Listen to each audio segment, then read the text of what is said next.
اور تم کو کیا ہوا ہے کہ اللہ کی راہ میں اور ان بے بس مردوں اور عورتوں اور بچوں کی خاطر نہیں لڑتے جو دعائیں کیا کرتے ہیں کہ اے پروردگار ہم کو اس شہر سے جس کے رہنے والے ظالم ہیں نکال کر کہیں اور لے جا،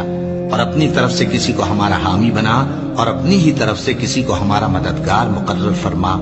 جو مومن ہیں وہ تو اللہ کی راہ میں لڑتے ہیں،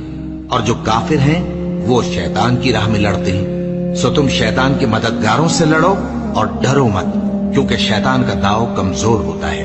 اے جہاد سے ڈرنے والو، تم کہیں رہو، موت تو تمہیں آ کر رہے گی، خواہ مضبوط قلعوں میں رہو۔ کہہ دو کہ اگر تمہارے باپ اور بیٹے اور بھائی اور بیویاں اور خاندان والے اور مال جو تم کماتے ہو اور تجارت جس میں مندی سے ڈرتے ہو اور مکانات جن کو پسند کرتے ہو اللہ اور اس کے رسول سے اور اللہ کی راہ میں جہاد کرنے سے تمہیں زیادہ عزیز ہوں تو ٹھہرے رہو یہاں تک کہ اللہ اپنا حکم یعنی عذاب بھیجے، اور اللہ نافرمان لوگوں کو ہدایت نہیں دیا کرتا۔